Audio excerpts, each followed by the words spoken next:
Our scripture reading is taken from the book of John, 12th chapter, the 44th through the 50th verse. Jesus cried and said, He that believeth on me, believeth not on me, but on him that sent me. And he that seeth me, seeth him that sent me. I am come a light into the world, that whosoever believeth on me shall not abide in darkness. And if any man hear my words and believe not, I judge him not. For I came not to judge the world, but to save the world.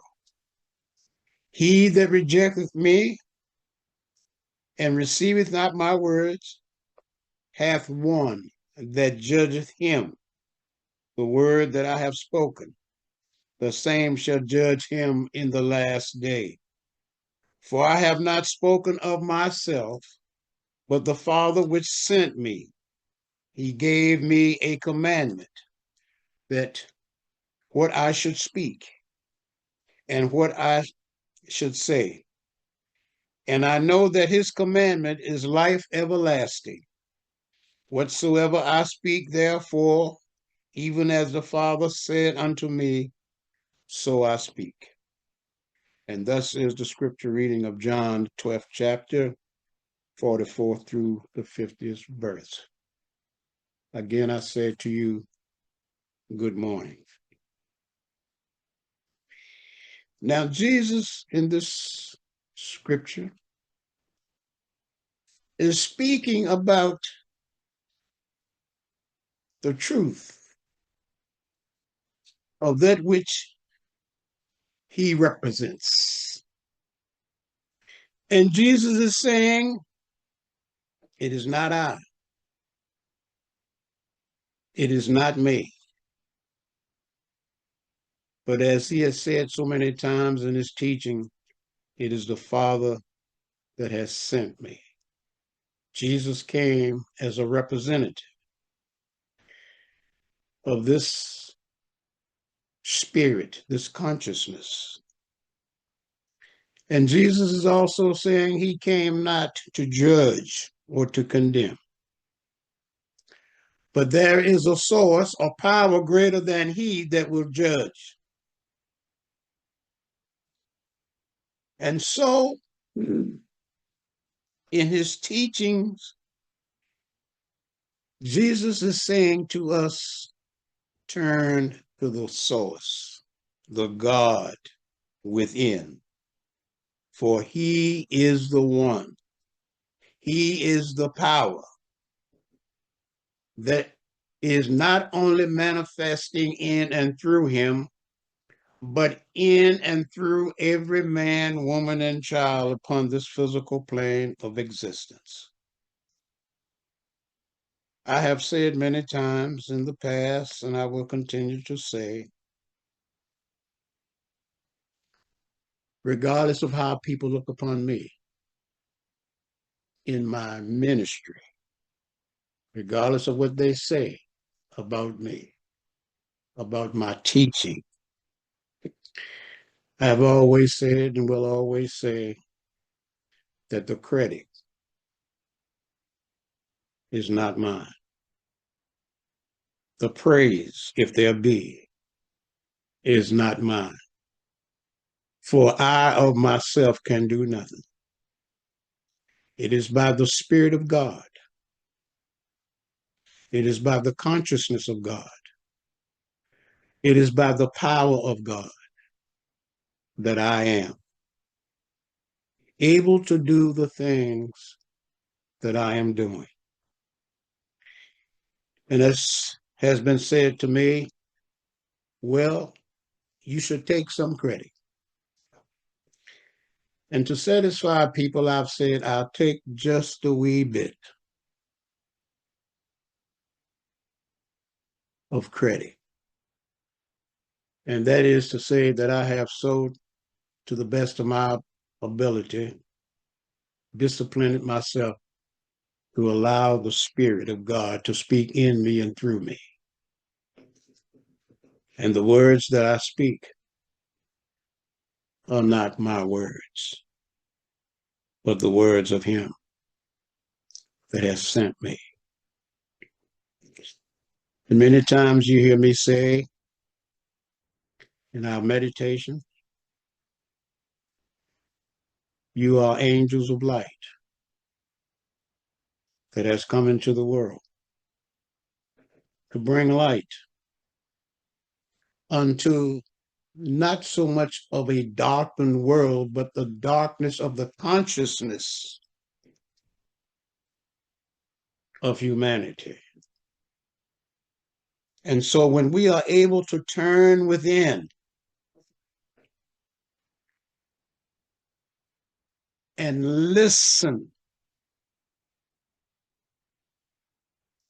to the still small voice that is constantly speaking to us, to our mind, to our ego. But you know, sometimes we don't want to listen. We don't want to listen. We think that we know it all and we can't be told anything. You know, it's like the child that doesn't listen to its mother. And the child assumes that it knows it all, don't have to listen to anybody, don't know. So as you grow up, children, and you're not listening to the people or the person that is responsible for you being in the world,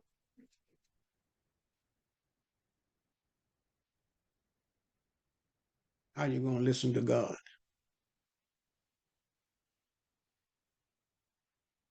If you don't listen to mother and father who are responsible for your physical bringing, how are you going to listen to that still small voice within you? You're going to ignore it. You're going to shut it out.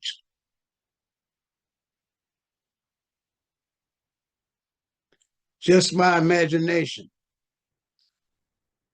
I'm hearing things. Something must be wrong because God does not speak within. I have to go to the church. I have to turn on a Sunday morning sermon, turn on the radio in order to hear the voice of God. Well, it's true. When we don't listen to the voice within us, God will use the instrumentality of other people to speak to us.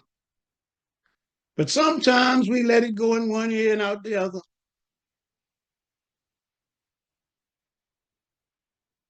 I've had folks to say to me in days past, years past, you know, you ought to come to church and listen to my preacher speak. You need to come and hear him. And I would say, why do I have to come to your church to hear your minister speak to me about God when I can sit and meditate and open up my heart and my mind and listen to the voice of God within me?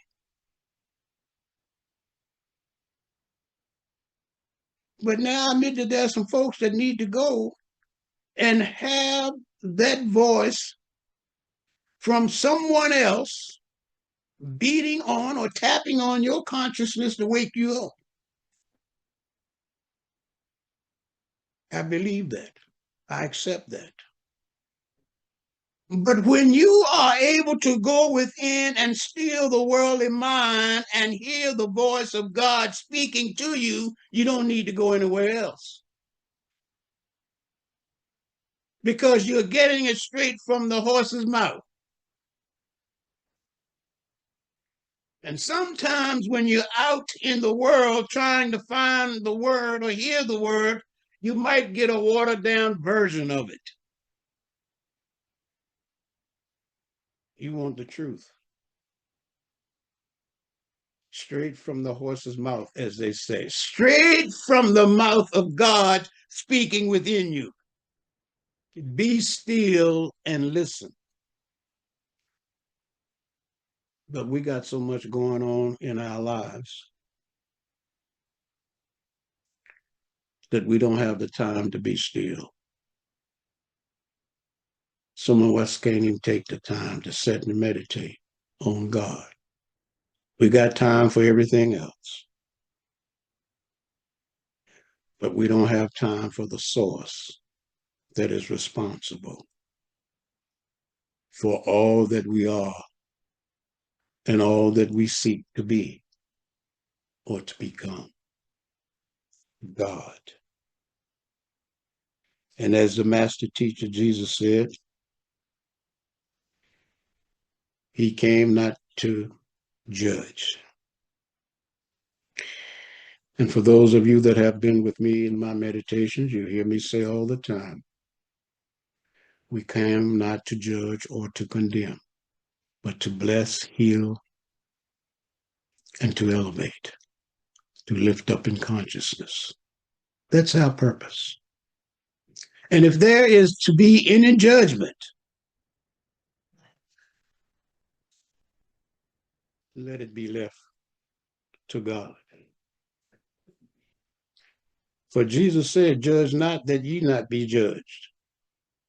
And who are we to judge another when we have walked and waddled in the mud? We have done all manner of things that were not pleasing or acceptable. And now that we have some measure of spiritual understanding or of God's consciousness, now we're going to start pointing fingers, judging others. That's not what we're here for. We're here to lift up our brothers and sisters. We're here to bring them into the light of truth. And we can only lead or guide our brothers and sisters to a certain point. We can't show them God, but we can point them in the direction. And that direction is going within. You see, we might recommend certain churches, even certain scriptures of the Bible. We might even recommend them speaking to other people. But the final step and the most important step is going within.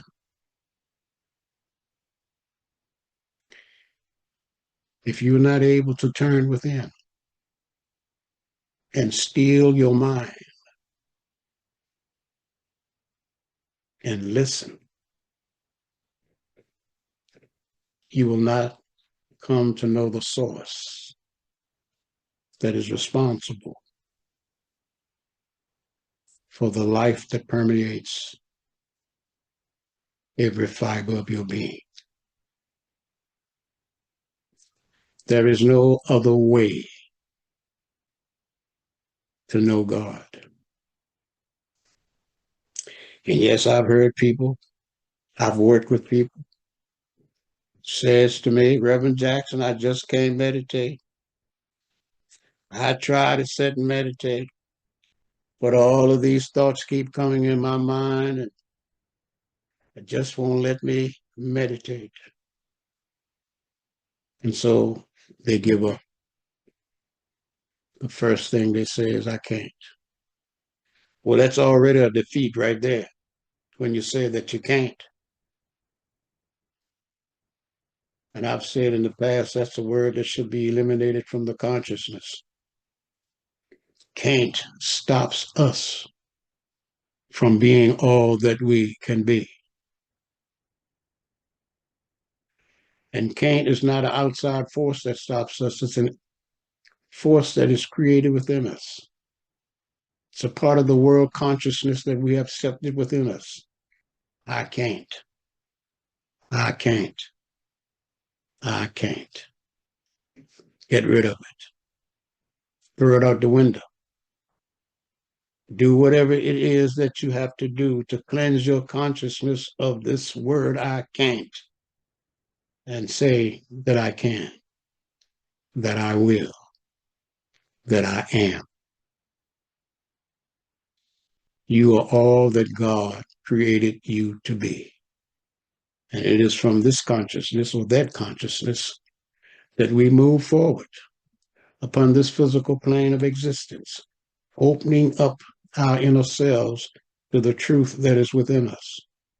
You're not going to find it anywhere else. You can read it in books,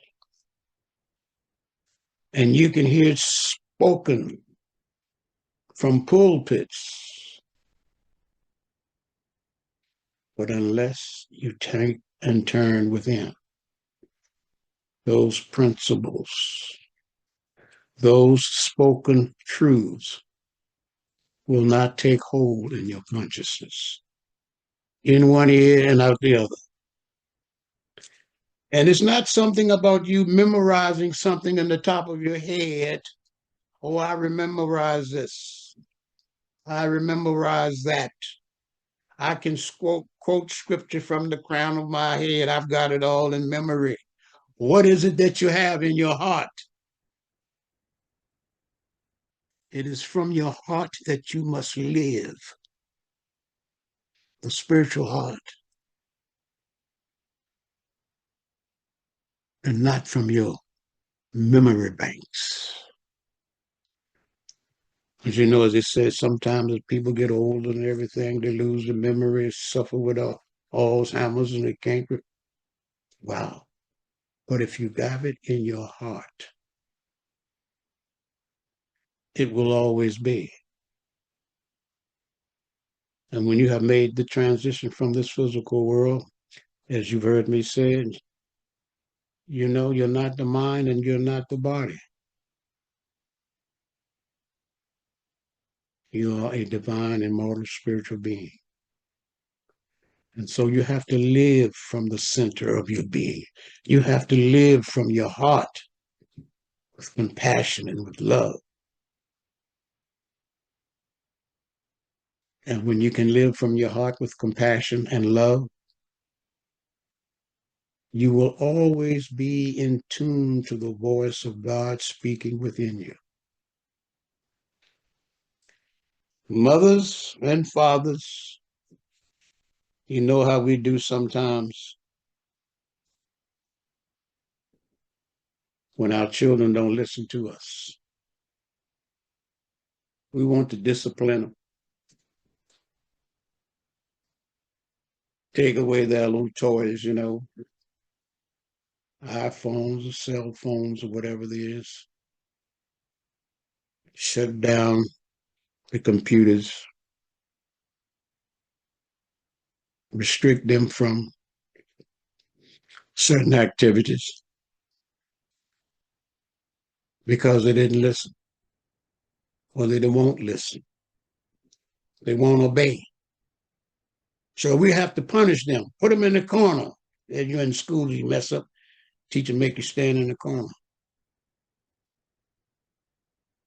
When I was coming up in school, the teacher would take the rule and beat you on your knuckles. It didn't make you stand in the corner. Well, what do you think life will do to you when you don't listen? What do you think happens to you when you don't listen to the word of truth being spoken within you?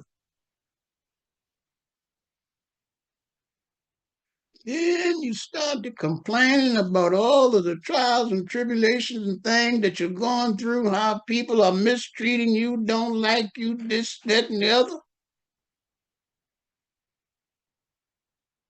Well, if you had been listening to the truth, if you had been listening to that still small voice within you,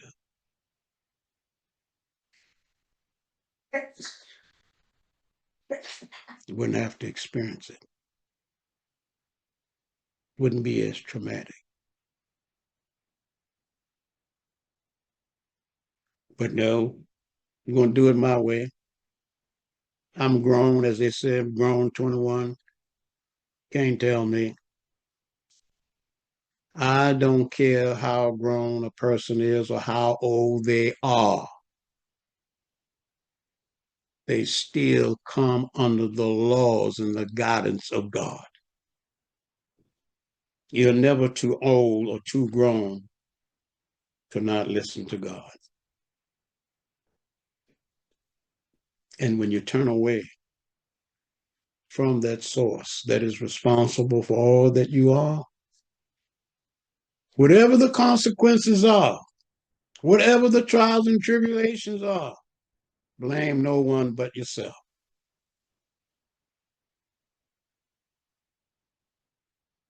Because life is like our parents. They always tell you, if you do this, this is what's going to happen. If you don't listen, this is what's going to happen. I remember as a young man, my mother used to say to me,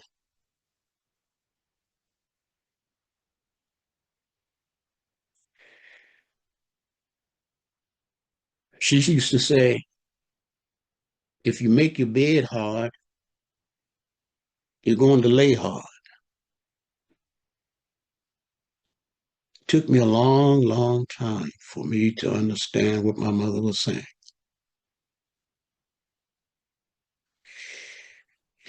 Everybody wants to lay down on a soft bed, have a good night's sleep. But what my mother was saying to me, that in so many words, how you live your life will determine the comfort. It took me a long time to realize what she was saying to me. And I say to you all this morning that if you don't listen, it is not that the bed will be hard, but the life that you're living. There will be no peace, there will be no comfort, there will be no joy, no harmony, no happiness. It's because we have decided to live life the way we want to live it. And when you don't know how to live life, you make a lot of mistakes. And when you make a lot of mistakes, you have to deal with the consequences. But mistakes were made to be corrected. And no one can correct your mistakes but you.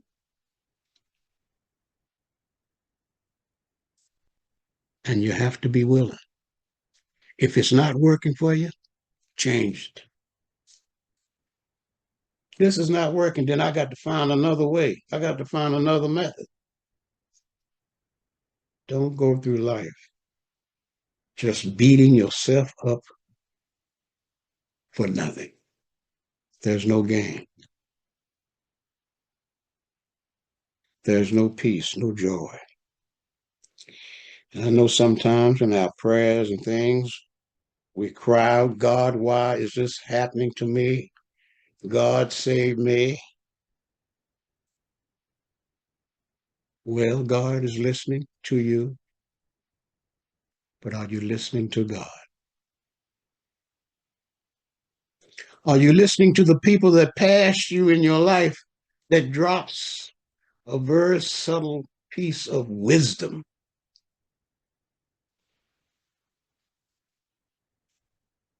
You see, when we don't listen to the voice of God within us, then God uses other people to get our attention. There's an old saying, makes no difference as to how you crack the nut as long as you get to the meat. And so it is with life. Life will do whatever it is to break through that consciousness, that concrete consciousness, to get to the truth of that which is in you. If it has to carry you through many trials and tribulations, if it has to make you feel the suffering and pain in order to get your attention, in order to wake you up, then that is what life will do. Life doesn't know anything about your pain. Life doesn't know anything about your crying. All life wants to do is to get your attention. And there's a man who once said, the great Malcolm X, by any means necessary, life will use and do whatever it has to do to get your attention, to get you to focus and to open up to the truth of what you are. God in expression and manifesting in and through the physical body. This is the teachings of Jesus. Jesus said, it's not I. I'm doing the work of him that sent me. And he who sees me sees the one that has sent me. It is not by my power, but by the power of him that sent me.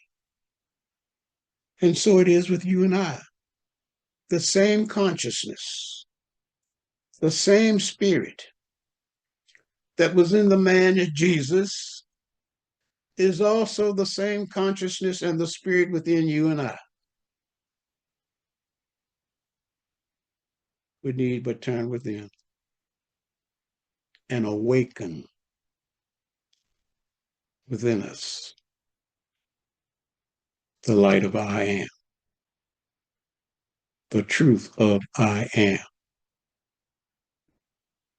We are more than the mind and the body. We are the consciousness, the spirit, the light, the life, and the power of God. What is greater than that? There is nothing greater than knowing the very truth, the very essence of what you are. God in manifestation. As you turn within in your daily meditation, affirm the truth of what you are. Go beyond the physical body and the worldly mind and affirm the truth, the God's truth, the eternal truth of that which you are. Children of the light as God, manifesting and in and through a physical body. And so it is forever. God in you, God in me, manifesting upon this physical plane of existence. Namaste. Bless you.